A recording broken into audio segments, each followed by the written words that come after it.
What's good, y'all? Welcome. My name is Preston Igwe. I am the Academic Affairs Co-Chair of the SNMA, and we got a great event for y'all tonight.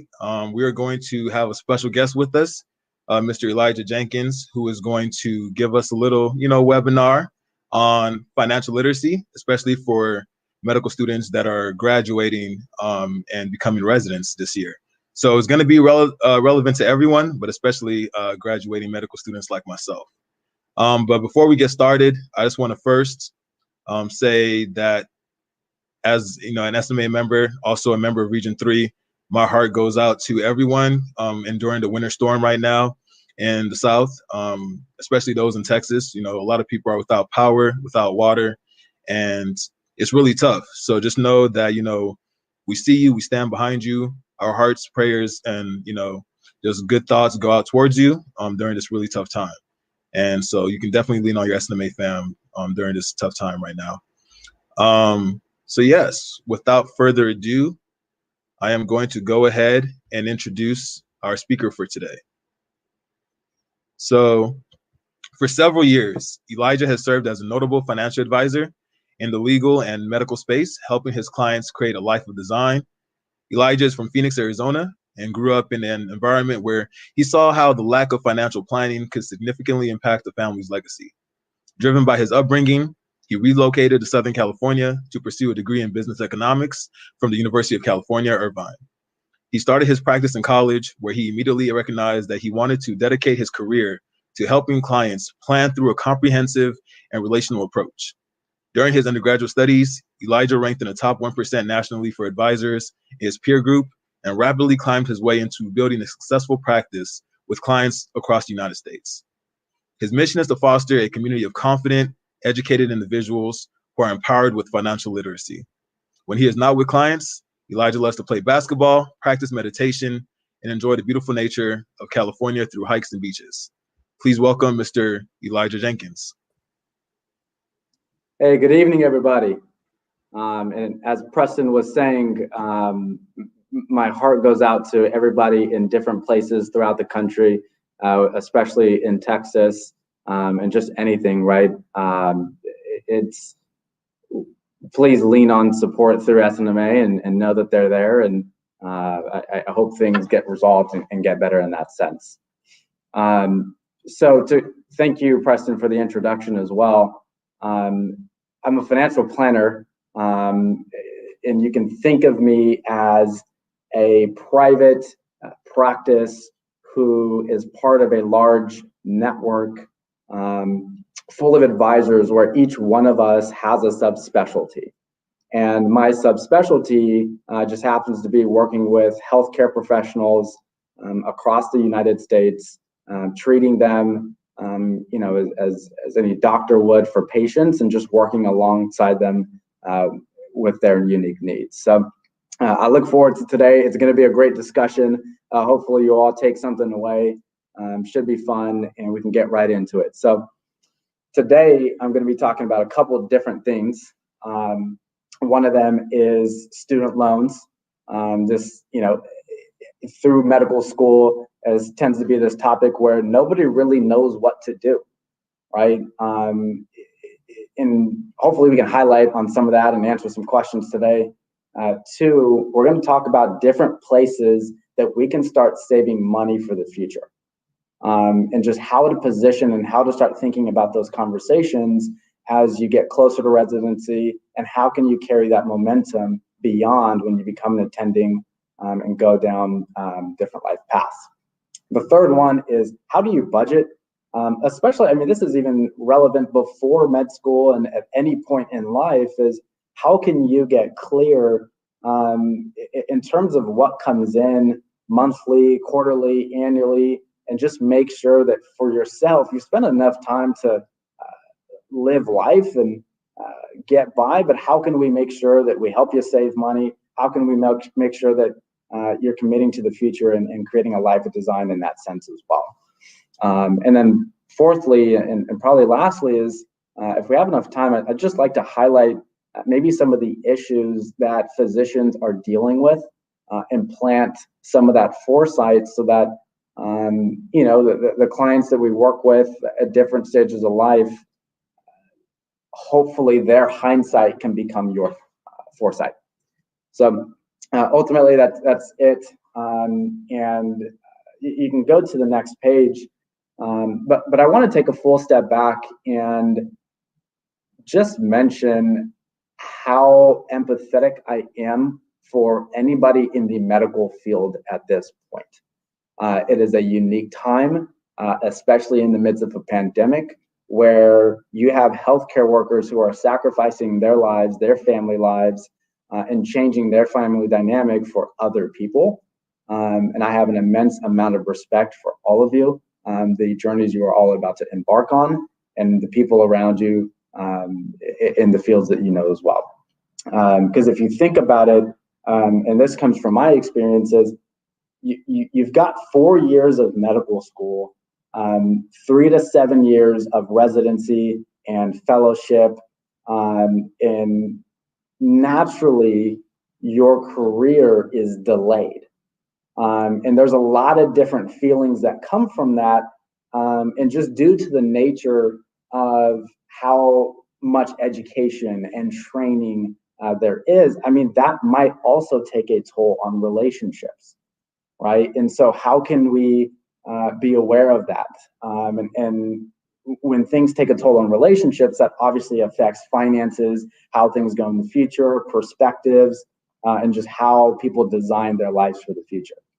And then lastly, right, because of that extensive training, because of that extensive time, there's a lot of student loans. But from my own perspective and from my own wisdom, even if there's a significant amount of student loans, the amount of training, careers, and opportunity that I see that physicians have is invaluable, right? If there's 100 grand of student loan debt, 200, 300, 500, whatever the number is, it is absolutely invaluable because of where life positions you well accomplished in the future. So I thought I'd just preface some of the conversation mentioning that physicians have unique needs, as you'll see there. And like I said, right, just higher student debt, you start life a little bit later, and oftentimes you might feel very busy and frantic, and there's a lot of things going on, but how can we just take a step back and focus on some of those important things? So we can kind of dive right into it. You can go to the next page. So I'm curious, and you can type your answer in the comments, or you can just take a moment to reflect and think about it. What do you think the average debt for a physician who just graduates from med school is? Let me see. I'll take a guess at that. Physician just graduating from med school. All right, thinking about myself, I'm gonna go ahead and say 177,000. Cool. That's a good guess. The answer is 207,000. Right. So relatively, I know that a lot of people who finish medical school feel that burden. Right. They feel like they've got a significant amount of student loans, and they're frantic. They don't know what to do. They don't know how to pay things down. And there's no perfect answer. And I think working with doctors who are so methodical, education, training based, like, a lot of them like a clear-cut answer, but the challenge is that there's no solution for every single person in terms of how to repay them. Because there's a couple different sectors or directions that people can go with their student loans, and you can go to the next page. 2 of them are different repayment strategies. So one is just a traditional repayment plan where people are, they've got a fixed monthly payment that doesn't change. They pay it year by year, and they have that consistency.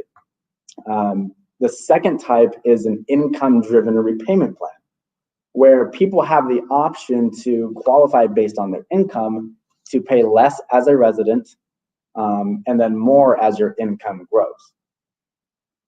after those 20 or 25 years of payments, that balance can be forgiven. Okay. Now, if you're on an income-driven repayment plan, that forgiven balance counts as taxable income. Okay. So a lot of times you might have heard, oh, forgiven balance, right? People have to pay them down. That is true if they're not choosing the right direction. So you can go to the next slide, because another thing that you might have heard is, you can skip this one. Sorry. Another thing you might have heard is the public student loan forgiveness plan. And this is huge because if you're working for any qualifying organization like a government, a nonprofit hospital, you can make 10 years of student loan payments and have that balance then be forgiven. And the unique thing about this is that there's no limit on the amount that can be forgiven. And the beauty behind all of this is, so I live in California, and everybody I know here does not enjoy taxes. And the unique thing, we all got taxes to pay, but nobody that I've met has wanted to tip on taxes. So the unique thing is with the public student loan forgiveness route, that debt is not going to get taxed, right? So that's so unique and a critical option. So there's definitely those sides between how do we repay it, what are those options, and then Preston, you can go to the next one. Another thing you might have heard of is refinancing. When does it make sense to refinance a student loan? When does it not make sense? Again, no crystal clear answer here, but generally a good rule of thumb is just depending on whether you see yourself going into the public sector of work or private sector of work.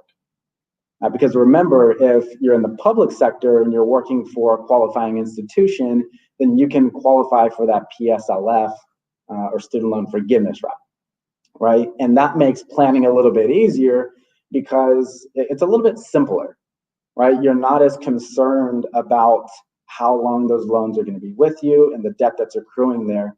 And so that's really good. The second component is, let's say you want to work for a private practice, aka an institution that is not going to qualify for the private student loan forgiveness.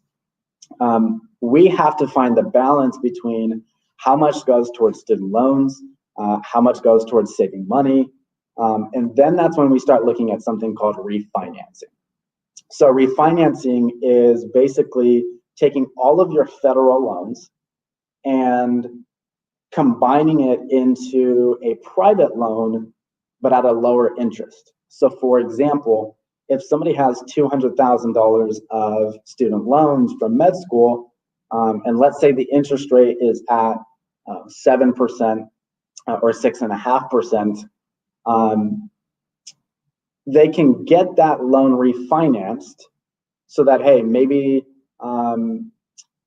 they'll do an income-driven repayment plan where the client is only going to have to pay $100 a month until they're done with training or residency, but they get to keep an updated interest rate. So maybe instead of the loans being 7%, maybe they drop down to 5% and they get to keep a minimal payment, right? So really unique because interest, if you're saving 2% on $200,000 of loans, I mean, that's $4,000 a year that can be put somewhere else, right? Towards building up an emergency funds or investments or just other things that are important to you in life. So refinancing is definitely an option. And I see a question coming up. I didn't get the chance to read it just yet. Maybe Preston, you'll read it in a second. But ultimately, refinancing might be an option just depending on the route that you want to go. So as it says here, right, the good thing about refinancing is you get a better interest rate, you get to save money with a lower payment. The challenge or the caveat around it is if you refinance those student loans, the government no longer has control over it. They go to private institutions, and the reason one might be hesitant around that is they just lose the options that they would have if it's a federal loan. So for example, in today's world, right, a lot of you might have heard, but the interest rates for federal loans or federal student loans are at 0% right now. That's a huge deal because they have been since March of 2020. If you had a private loan, that interest would still be accruing and you'd still be obligated to have to make those payments, right? So that's one challenge that you have to be mindful of. And the second one is when you refinance that student loan and it becomes a private obligation, if for some reason you pass away prematurely, something happened, odd accident, whatever it might be, that loan has to be paid by the people around you because it's now a private debt. It does not get forgiven like the federal loans do. So ultimately, right, pros and cons, it's just, it depends on where you see yourself navigating through your career. So I hope that helps. Yeah, that helps a lot. And the question that we had, so do you have to have a certain credit score to refinance a loan? You know, a lot of med students don't have a long credit history or might not have, you know, any credit history for that matter. Should you wait a certain amount of time or can you refinance at any given point after medical school? Some banks allow you to refinance without much of an impact around it, but most of them will still take into account, hey, what's your credit? And then that opens up the discussion. If you're a med student and there is no credit, okay, well, let's open up the discussion around how to build good credit, right? And that's always a unique position to be because now you're going to be equipped with good ideas moving forward. But good question. So let me pause there. Actually, if anybody had a question that they wanted to ask, go ahead and put it in the chat. And then, you know, if Preston can get the chance to overlook it, maybe we'll circle back on it. But we're going to digress for a quick second and talk a little bit about saving money. I think we've all heard the idea, hey, the earlier you start, the better. But how often do people actually know what to do? Right? You know, I'll make a joke in the last, 3 weeks or so, or last month, everybody was like, hey, maybe I should invest in the stock market because they heard about some of the things that were going on with GameStop, you know, a ton of different things. And it kind of piqued a lot of people's interests. You know, if they weren't opening up Robinhood accounts or whatever it might be, they were definitely considering it. And so I think the most important thing is, as a physician, you've spent most of your time in education, in school, and so naturally you might feel behind in saving for the future, for your goals and retirement relative to somebody else, right? Because in comparison, you know, the average 22-year-old who comes out of college, they can now start saving money, right? Saving for the future. And naturally, you might feel a little bit behind on that, right? The challenge is that most average 22-year-olds are not going to be earning the income level that most physicians are, so don't feel horrible about it.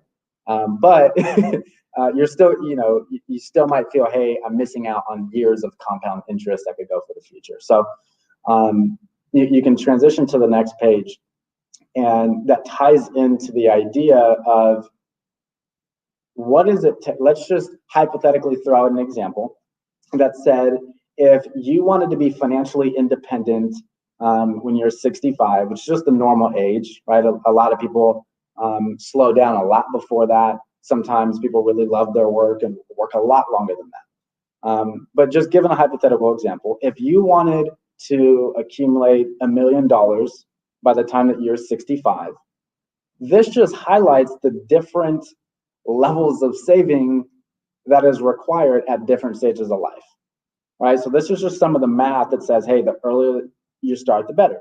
So an average 25-year-old, let's just say they earmark $381 a month towards saving for the future. Awesome. The assumption is that they get 7% return every single year, is what the average market does. by the time that they were 65, they'd have $1 million. Right now, a lot of people want a lot more than that. Maybe some want to live off less, right? But ultimately, right, that's the math behind it.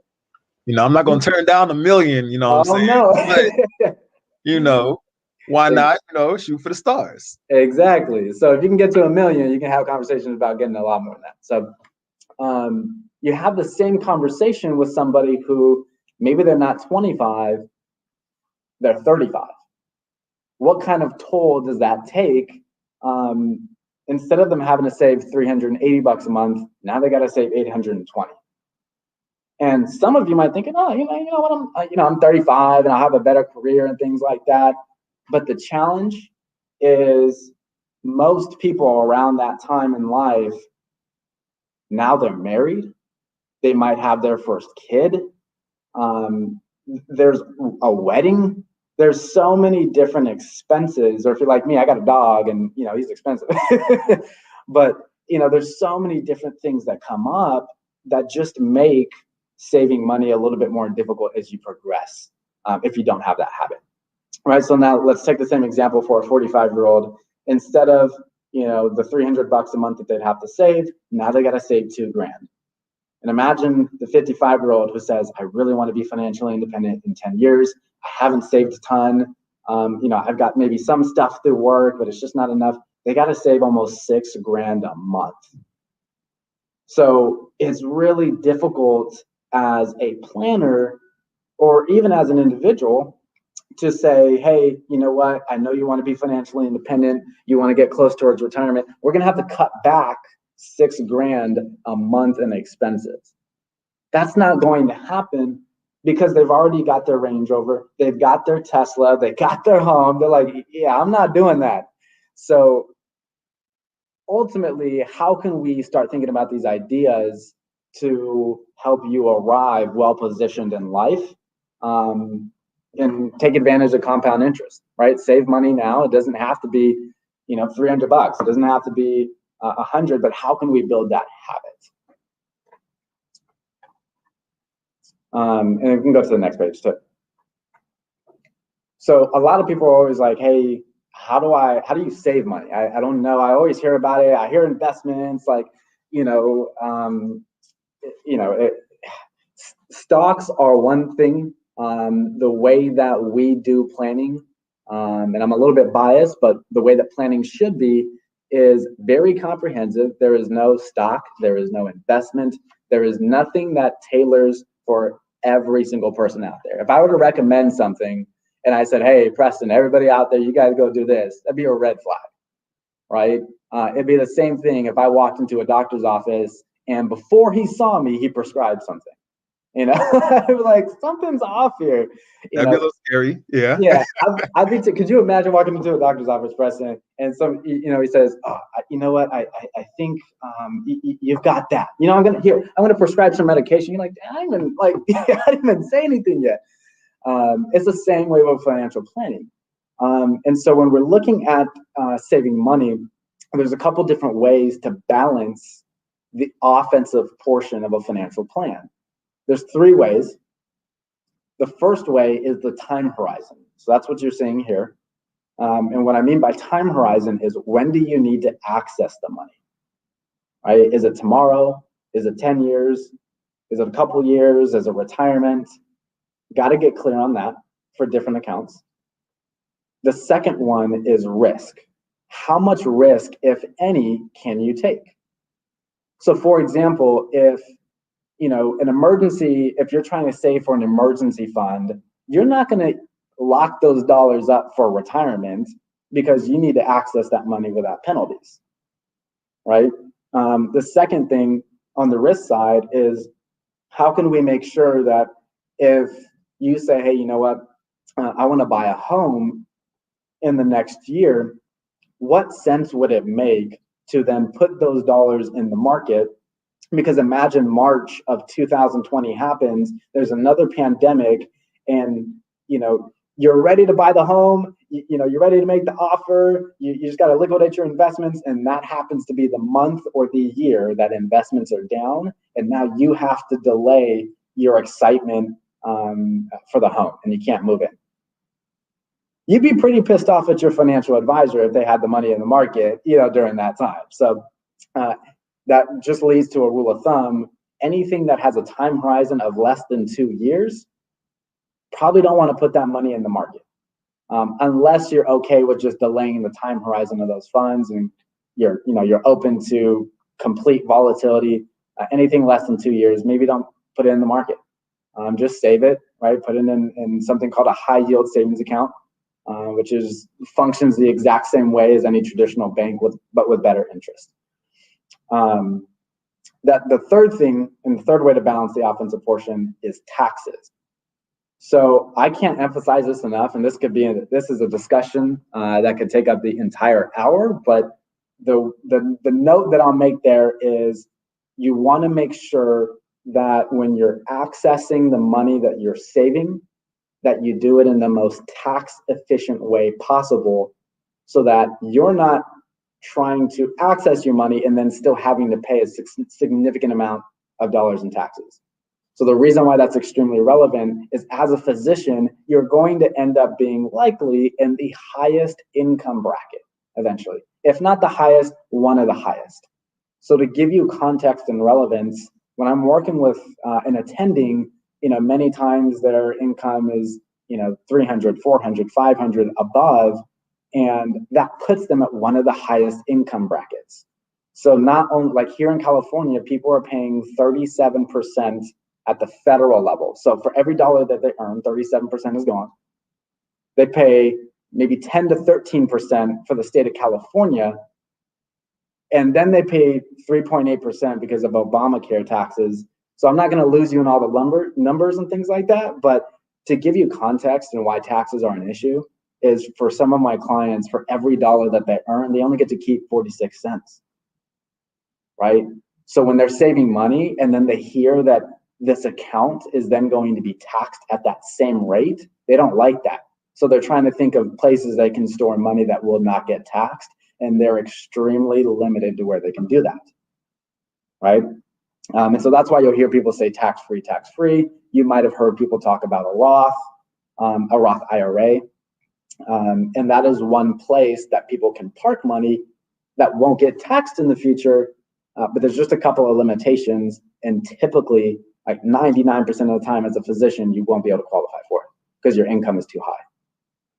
So those are just different places to store money, right? For short term, you want to keep that, cash, checkings. You want to build up an emergency funds full of 3 to 6 months of expenses. I'd say as a physician, you'd probably be a little bit more comfortable with 3 months, just because there's a little bit more job stability, and there's other things to implement for more long-term solutions. Anything that has a time horizon of 2+ years, now we can start looking at different investments. And to keep things high level, what I mean by investments is creating a diversified portfolio that doesn't just take advantage of what's going on in America, but takes advantage of markets that are going on overseas, international companies, having real estate, having all these different asset classes, rather than, hey, I'm just going to invest in what's going on in America and I'm going to cross my fingers, right? So that might be a combination of different stocks, different bonds, mutual funds. Those are all just different things that might make sense to start looking into. Then things a little bit more long-term, right? These are still investments. This is where real estate or property comes into a line. And there's something called cash value life insurance, which is typically a Roth IRA alternative for high income earners. And we won't dive too far into that because, again, that's a whole different discussion as well. And then lastly, money for retirement, right? I call this retirement jail because it is specifically earmarked just for that. So this is a 401k, which is just an employer-sponsored plan. So let's say you're in your first year of residency, a hospital might give you a 401k or a 403b, and all that is it's just money that comes out of your paycheck where your employer says, hey, we're going to help you save. If you put in I'm just going to give a hypothetical example. If you put in 6% of your income, we'll put in 3% of it. We'll help you, right? So it's a really good way to help people save money for retirement, right? There's a couple limitations with it. And one of those just being that we can't touch it till 59 and a half. And then two, this is a big one, is that money then gets taxed at whatever income level you're at 59 and a half. So the big problem with that is most people are going to be earning substantially a lot more money in their 60s than they are in their 20s. So either way, good places to just earmark money for different points in life. So right. And since you brought up, the importance of compounding, the importance of time, could you speak a little bit about like people who are pretty much flat out afraid of the stock market, afraid that they're going to lose all their money if they invest it, and instead only want to save it in like a savings account or even keep it sitting in a checkings account? Can you speak to that a little bit? Sure. And that's a good point. I can't tell you how many times I might see that, and I think it's a very valid concern, especially with news, with media, where all you hear is, oh, this stock went up, this stock went down, and people think that's a great indication of the entire market. And I think just taking a full step back with that as well is you have to understand what the purpose is. It's completely valid to have that concern if you're going to touch that money next year. However, if you're having it a little bit more long-term, maybe 7 to 10 years, 10 plus years, if you study the markets typically recover every single 3 years. So let's just say, and this wasn't the case, but let's say 2020, the investment market just stays down the whole time. On average, it's probably going to take 3 years fully for it to pick back up. So if we're investing those dollars more long-term, we're not going to be worried about that. Secondly is, I don't know if any of you have looked at the interest rates in your savings accounts at any traditional bank. Chase, Bank of America, Wells Fargo, it is nothing to brag about. It's nothing at all. Pretty much. Exactly. They will give you 0% for keeping your money there. So it's good to have some safe money like an emergency funds. The challenge is we can't have our long-term dollars in an account that's too safe, because remember this, cash does not beat inflation. So inflation grows on average 2 to 3% every year, which means our dollars and our purchasing power decreases by the year. So imagine, hypothetically, you got 100 grand that's just sitting in cash, and every single year, 3% of that decreases. Pretty shortly, if you would have kept that money there in 20 years, half of it would be gone. It wouldn't even be growing, right? So I think it's a very valid concern, but I think there's education that might have to come behind it, and where the money is going to be. Well, I think that's an excellent explanation of that. Thank you. Mm-hmm, mm-hmm. You can go to the next topic, but if you're seeing any questions or anything you think might be relevant, feel free to chime in. Is forgiveness with monthly payments counted as taxable income? Is forgiveness with monthly repayments counted as taxable income? For some reason, I can't even wrap my head around the question. It's well worded. Is forgiveness with monthly repayment counted as taxable income? I think the question is, if that balance then gets forgiven, is it taxed as income? If I'm That's what I think as well. Yeah.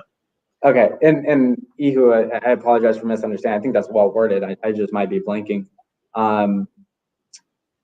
I believe the answer is yes, because that balance will then be forgiven. However, it's not going to be taxed. Oh, taxable income. you'll be taxed at your ordinary income rate. I don't know if that's the question that you're asking. So whatever tax rate that you're in when you get it forgiven, that is what you're going to be taxed. Right. Ihoma, if you have another question, or if we didn't properly answer it, go ahead and throw it back in the chat and we'll get to it at the end with the Q&A. For sure. And thanks for asking the question. I apologize if I didn't understand it. Yeah, so I think just for the sake of time, I know we're going to leave some of the Q&A in the next few minutes. You can skip the next page as well. Yeah, this is just talking about, oh yeah, you can go to the next one.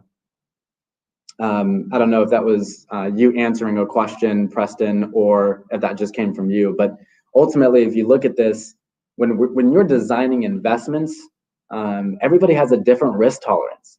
You know, Preston might be extremely aggressive and doesn't care about what happens with it, but I might be super scared, you know? So everybody has a different profile.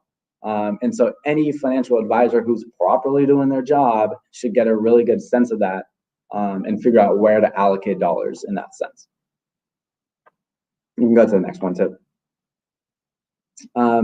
Yeah, so, okay, this is probably one of the final things I'll talk about, but this is a big component in anybody's financial plan, and it's extremely overlooked.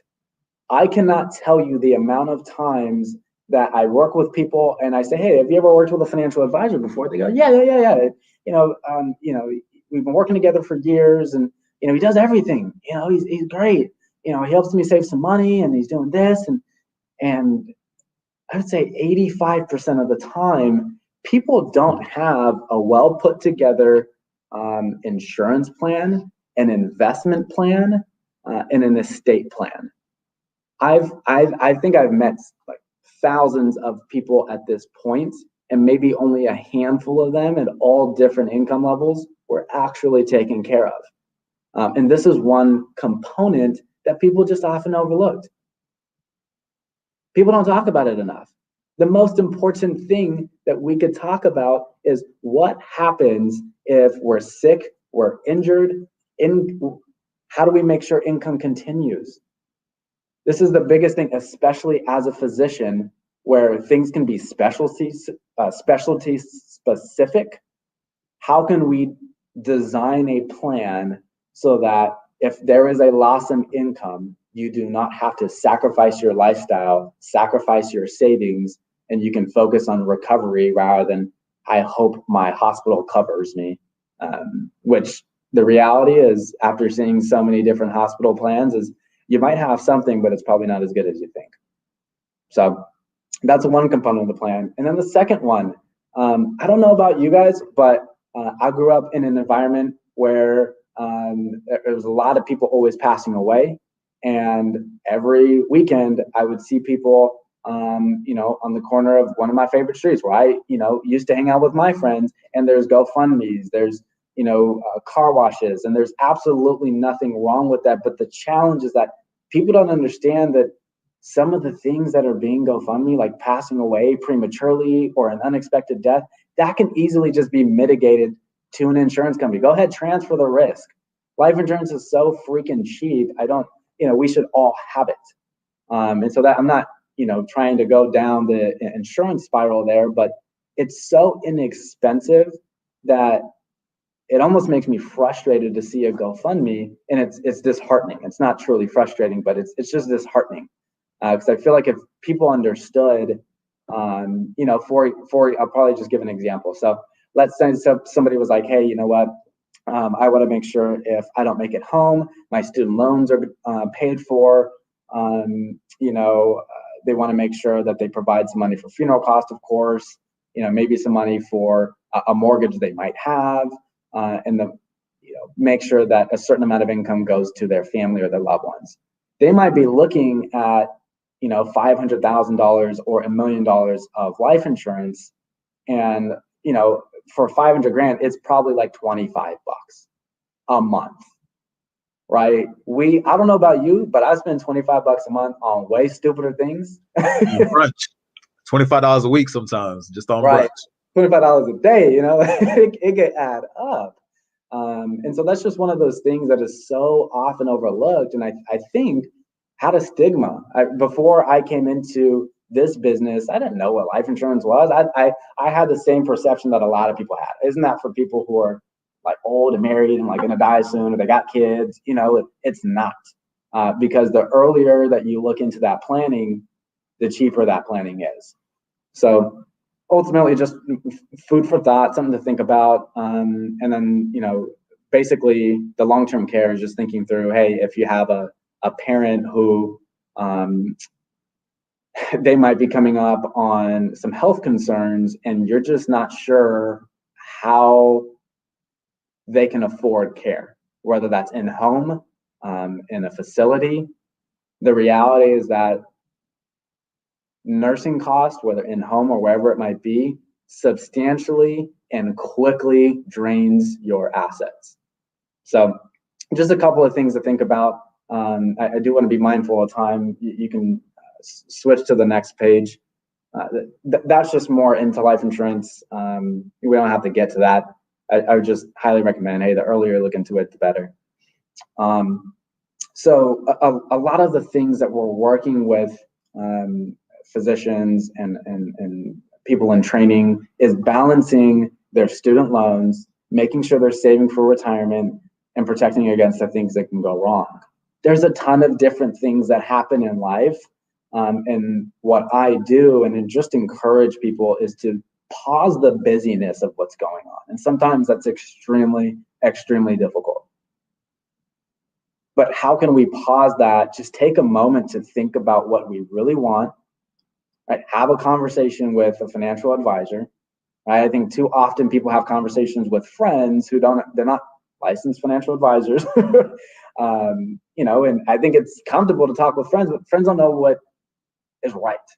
And like I've been saying the whole day, every conversation is different. Every scenario, every patient, it's all different, right? So allow somebody to diagnose what's going on in your world, and just be vulnerable, be open, and have that discussion.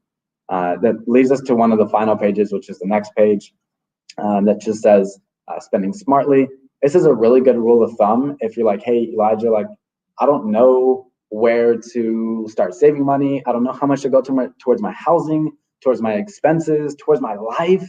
You're all working extremely hard to create a life of design. And I firmly believe there should be some fun money in there. And so a good rule of thumb is the 20-60-20 approach. So 20% of your income, this is just a rule of thumb, but 20% of your income should go towards saving money. Different investments, savings goals. Maybe you want to buy a home. Maybe you want to save for a wedding, or building up that emergency funds. That's only 20% of your dollars. 60% of it should just go towards fixed expenses, right? Housing, car, transportation, children, debt payments, insurance, things like that. And a lot of people ask, like, hey, is my rent too high? Can I afford this type of house? A good rule of thumb is to not have your housing costs be more than 30 to 40% of your take-home pay. That leads us to the final 20%, which is the one that everybody gets excited about, right? Is what we actually want to be spending the money. It's just having fun, right? Live life. You're all working ridiculously hard. We all do. So make sure to have some fun with it. It's not a conversation around, hey, I got to pay down all my debt and I'm going to sacrifice the next few years and live miserably and eat ramen every day. How can we find the balance? Let's have fun. Let's make financial planning a good conversation. Let's be aware. And when I say, having a budget sheet, I think oftentimes people think that they have to stick to a very specific number every single month. They can't live life because they can't deviate from that. That's not fun, right? Make it fun. Do what works for you. But these are all rule of thumbs. And that'll be one of my final comments around things. As we transition to more and wrap some time out for Q&A. You can go to the oh yeah, I got California rent too. So Southern California, this rent is ridiculous. You can go to the next page too. So I think that the final remark that I'll say before I open it up for a discussion is I would just strongly encourage you to build a relationship with a financial advisor. And it is more difficult than it might seem, because you might be thinking, how can I trust somebody? How do I, who do I trust with money? I understand it could be a taboo topic. It might be harder culturally to talk about it. It might be difficult for you to understand, hey, is this person credible? Am I actually going to like this person, right? Are they making recommendations that are in my best interest? And those are some of those things that you kind of get a good gut feeling for, and just happen naturally over time. But I would encourage 100%, develop a relationship. I've got my own thought process on, who might be good people to develop relationships with. I would just make sure and encourage you're working with somebody who's comprehensive, not somebody who just works on the investments and sees every solution through that lens, not somebody who's just working with you on insurance and thinks that that's the solution for everything. But how can you provide the full comprehensive picture? Someone who's going to advocate for you, someone that you can go to sleep and never have to question, hey, is this the right thing? So that comes with trust and with time, but there's no excuse that we all shouldn't have a financial advisor. It's a luxury. So that's my final comments. Everybody has unique circumstances, and I truly believe that we can all feel confident about it, pass away the stigma around financial planning, have a good discussion, and I think through some of that lens, people will be empowered and follow your own steps and help you create your own legacy. So. And then, of course, lastly, thank you all for your time. We'll leave some of this up for some Q&A. I know we got 13 minutes, but I do want to be mindful of everybody else's time. I know it's a little bit late in certain regions. Elijah, I just want to say thank you so much. You were truly dropping a bunch of gems. I hope y'all watching the audience were taking notes, because I know there's a lot that, to be learned from this presentation. As people who are going to go from being students our entire lives to finally, making an income, for those of us who went straight into medical school, or those, who are taking time off from being, in the workforce and now joining it back up, this is information that is invaluable. And for a lot of people in our communities that the SNMA serves, this is information that we've never gotten before, that, we have to learn after everyone else does. So, that's why we want to do a program like this, is to teach people the things that so many other people know that, never makes it into our communities. So thank you again for that. It's truly my honor. And I see a question there that is this is probably my biggest focus with clients, because it's just so important. And so I don't want to take away if you're going to transition to something else, but I do want to be sure to answer. That was going to be one of my questions, so go ahead. So Brittany, thank you for asking the question. This is so important when it comes to disability insurance. I think, there's a couple of different things that came to mind. Long story short, own occupation is absolutely critical as a physician. The reason for this is it is specialty specific, right? So for example, you are an orthopedic surgeon and you spend only 20% of your time doing surgery, and maybe the other 80% or so is doing rounds, consultations, right? Things like that. And something happens to your hand where you can no longer perform surgery, but maybe you could still see patients, maybe you could still have that interaction. If it's not own occupation, you won't have a plan that will likely cover you, because if it's own occupation, and I apologize for anybody who doesn't know what I'm talking about, I'm just kind of geeking out, but if it's not designed properly, you won't have your income still coming in from that. And what the own occupation allows you to do is claim, hey, I am partially disabled, I can't do surgery, and you can still have your income coming in and still see patients and just supplement that. So critical question. We're huge in advocating for that. There's only 3 or 4 companies that even recommend for that. Back in the 80s, for disability insurance, there used to be 80 companies that sold disability insurance. Now there's only 14 because it is not profitable for an insurance company, right? It is designed for people to actually use it if they have to, and you have to be an absolutely profitable financial institution to be able to have it. So great question. And another question that we have is something that I know is on my mind and a lot of people who are graduating medical school this year is whether or not to, purchase a house as a resident. Residency is going to be between 3 and 7 years. And Right. Some people would rather make that investment, get a home and have that, as a asset that will appreciate and maybe even make some money off it also if you're going to rent it out or whatever. Or should they wait until maybe a couple years into residency or maybe after they've graduated residency and become a full attending? Do you have any general recommendations when it comes to that? Or even the physician's loan that a lot of doctors can get to get a home?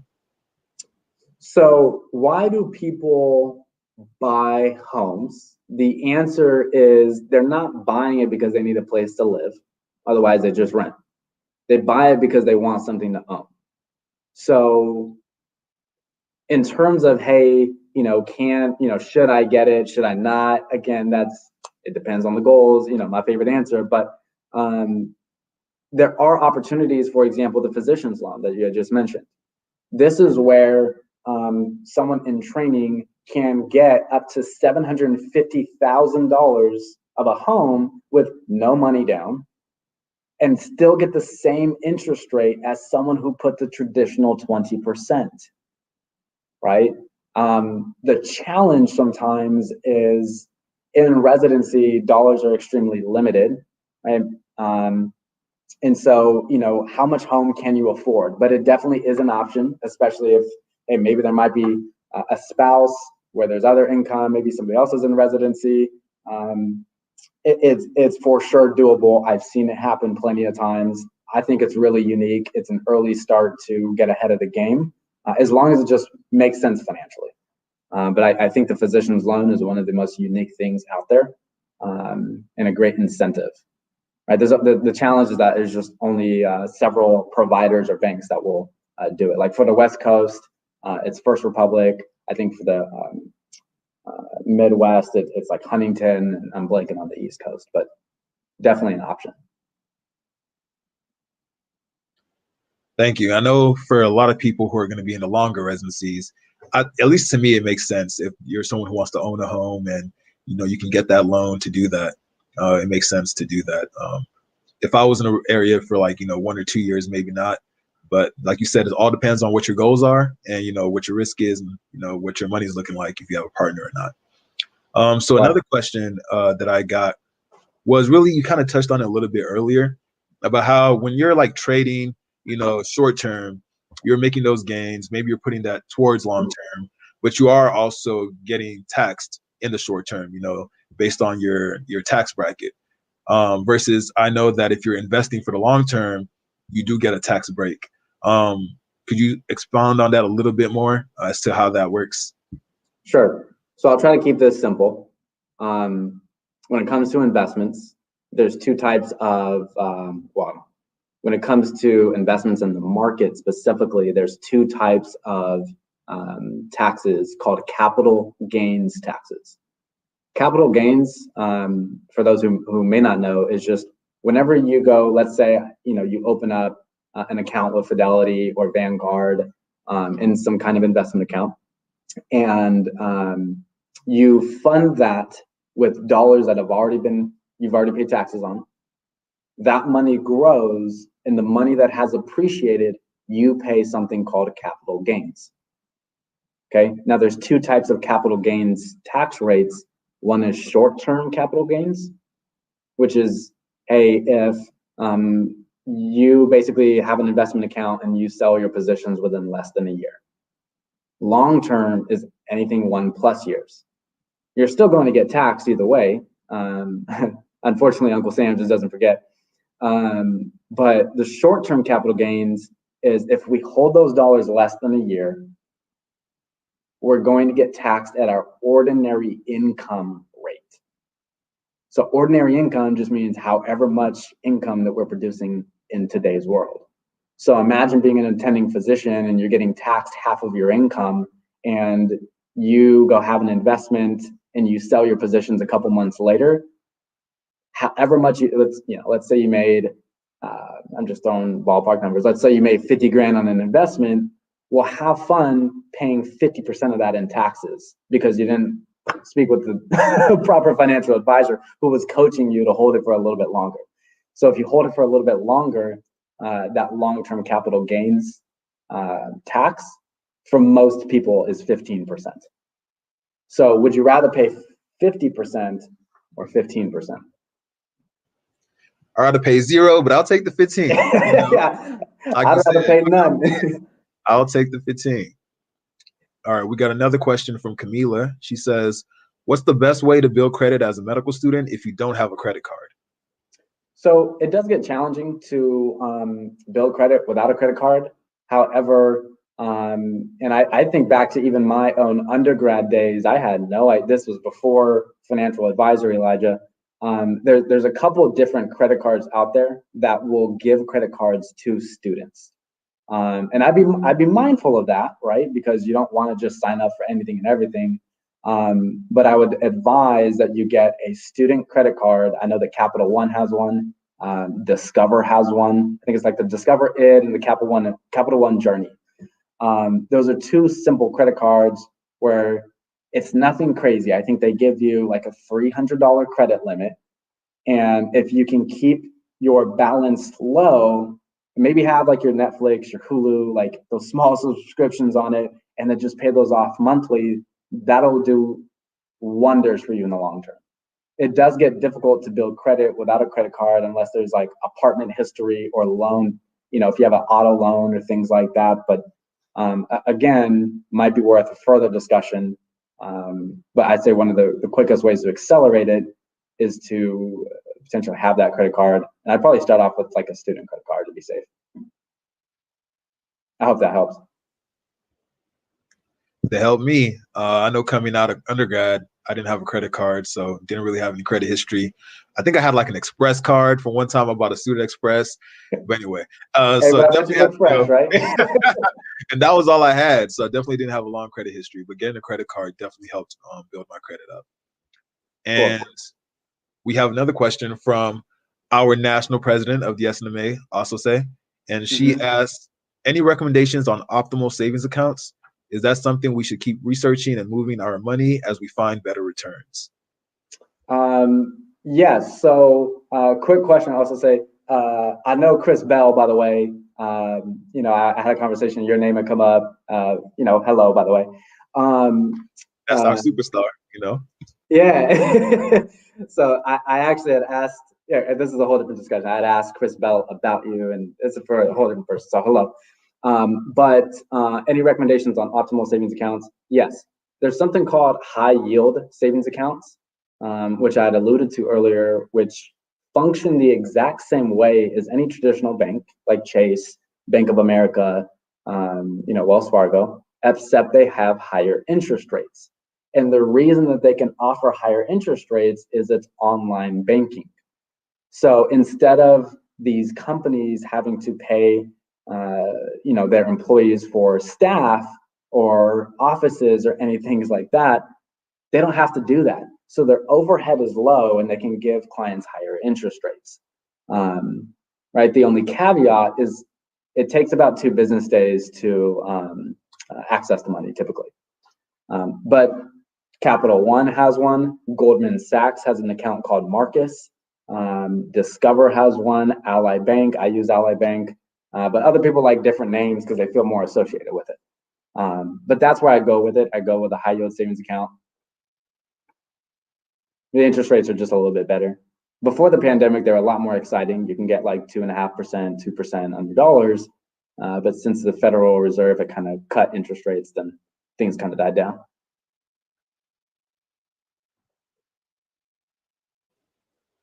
Okay, and I'm checking to see. It is 8 o'clock, but I think we could probably entertain one more question if we have one. If not, then we could go ahead and close out in the interest of time. I want to respect everybody's time. Any more questions? Any questions? Nothing's off the table. Actually, I have a question. Sure. I'll throw this out. This could be. Oh, do we have one more? Okay. I have a question. So, like, in terms of whether moving your accounts around is a thing, but that, yeah, just wasn't sure whether you're moving. Yeah, so I wouldn't, if you got your Capital One, I mean, the interest rates across those top high yield savings accounts, they don't vary too much, right? There's no purpose if, Capital One gives you 0.5%, but then maybe Marcus gives you 0.6, like, just keep your money there. They're all relative. When's the best time to cash out on federal bonds that you were gifted as a child? That is for sure a more in-depth discussion. I would have to look at when it was set up, how it's positioned. It all depends. You probably hate that answer, but if I were to give you a general answer, it probably wouldn't be good for you. So in that sense, right, what I would encourage is I'm happy to have a conversation individualized with any of you. I know I've had conversations with some of you in the past. I'm fired up for what I do. A free conversation. You're not gonna pay me. You're not gonna get an invoice for anything like that. I'll talk a little bit about like why I do, how I even make money, because you're probably thinking like, why would this guy want to meet with me if he's not gonna get paid? Like, I'll tell you that, but I would encourage, I'd be open to scheduling a discussion with anybody who's open. Send me an email. I think, my cell number's out there, but send me an email. It's literally just my first name, Elijah, dot last name Jenkins at nm.com. I'd be happy to have like further discussion. And for like students who are just getting into the idea of like budgeting and saving and investing, how do you feel about like, different apps like Mint or Acorns that kind of make the process a little bit easier, kind of make it, so that you can get your feet wet before really kind of doing your own research and, figuring out how to make your own individualized plan with the help of an advisor? Yeah, I mean, whatever helps you save money, save it. Right? I did Acorns. I did Mint when I was in my undergrad because I didn't know anything. And I just didn't know where to go. I know I wanted to save some money. I didn't really know how to budget, and I'd open that Mint app, and as a college student, I'd say, "Wow, like I'm not doing.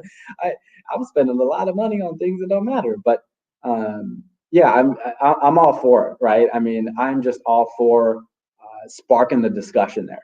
Right. I think the more that you have those apps, great. Do I think that, they're the end all be all solutions? Definitely not, because, there is no true touch like having an advisor that actually knows you. But I definitely do think it's a fair place to start.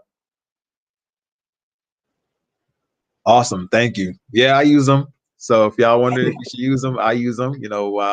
My little coins don't got a whole lot yet. I say yes, it's coming. But in the meantime, you gotta figure it out as you go. But thank you so much, Elijah. Like I said, you really dropped some gems. I know I got a lot out of it. I'm glad this is going to be recorded and kept on the SNMA Facebook page so that people can come back and watch and rewatch and really kind of like dig into all the stuff that you said. Like you said, it's not often that you get to have a conversation with a financial advisor for free 99, so appreciate you for doing that as well and really bringing this knowledge into, our community with the SNMA. So thank you. Of course. Pleasure's all mine. I appreciate all your time. I know it's definitely a little bit later in all of, different places across the country. So thanks for carving out some time. And appreciate that. And going right along, I hope, one, that everybody enjoyed, this presentation today, really got a lot out of it. And this was part one of our financial literacy series. This one was definitely kind of, geared towards people, about to graduate and become residents and have a income. And so we're going to do another series. Our part two is going to be kind of more pertinent to all medical students. Is going to cover, loans and scholarships and, budgeting as a medical student, different ways to kind of manage your money before you get into the workforce as you're still in school. And so look out for that. Also, I'd want to encourage all of you to register for AMEC, our national conference, which is going to be April 1st to 4th, 2021. We're going to have a ton of stuff planned. Honestly, it's going to be amazing. It's going to be completely virtual, but it's going to have a lot to offer for every student, pre-meds, physicians, anybody. Definitely encourage everybody to pull up. And so make sure you register for AMEC. Our theme is, rooted in excellence, redefining obstacles as opportunities to transcend. Like, that alone should tell you to pull up. Like, come on, that is just an amazing slogan and catch. So if you want to come and know how to redefine your obstacles, as opportunities to transcend, you got to come to AMEC. We out here. So definitely pull up to that. And once again, everybody that's, battling this winter storm right now in the southern states, especially, our hearts, our prayers are with you. Stay strong, and please lean on each other for supports, and want everybody to stay safe and warm.